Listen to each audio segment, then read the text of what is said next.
It's a parking pass ticket for the Prairie Capital Convention Center. Is that here? There? Springfield. Springfield, okay.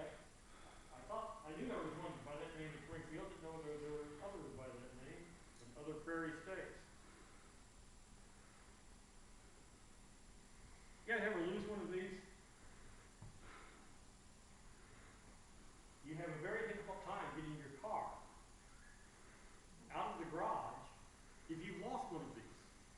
If you eventually convince them that it is in fact your car, then you might be able to get out of the garage by paying the maximum parking amount, which is usually a whole lot more than the amount of time you were parked, the amount of money you actually owe.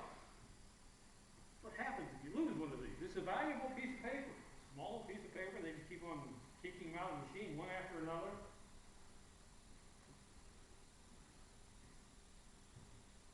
But when it's lost, you're in trouble.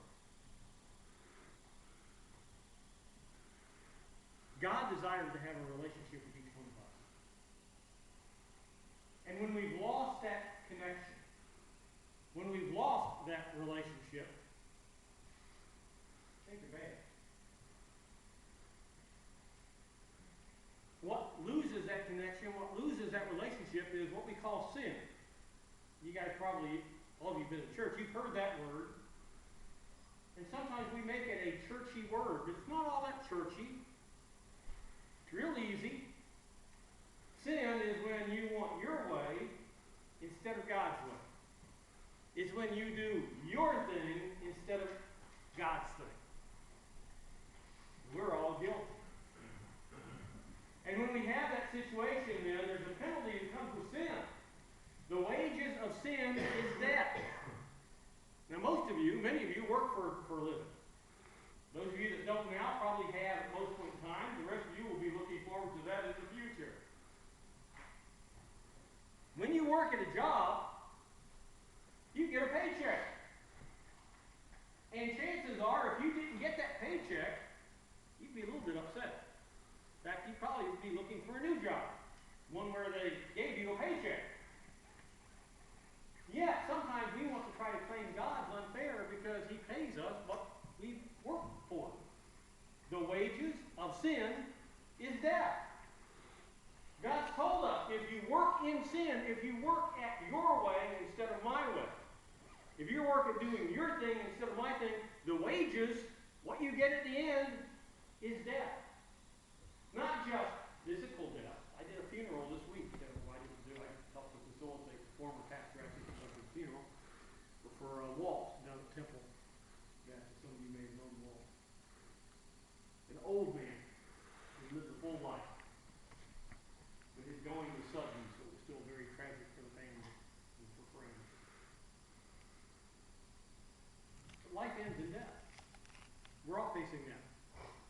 When God has said in His Word that the wages of sin is death, when Paul wrote those words, he meant something more than simply this body dies. He's talking about spiritual death. That separation from God, that if we don't get fixed, becomes an eternal separation from God. We call that hell. Some people tell you about how hot hell is. I don't know how hot it is. I don't expect it to be comfortable for anybody there. But the worst part of it is going to be the complete and total and utter separation from any of the blessings of God. In this world, the rain falls on the just and the unjust. We all got blessed with sunshine yesterday. Those who have a relationship with God, those who are choosing to live in sin. So there are blessings even for those who choose their own way. Well, in that eternal separation from God, there's no blessing. There's no sunshine.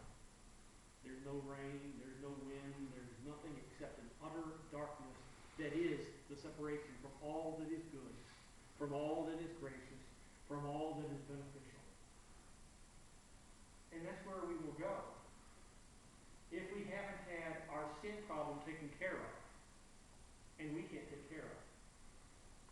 We can't go and pay the ticket. Jesus paid the ticket.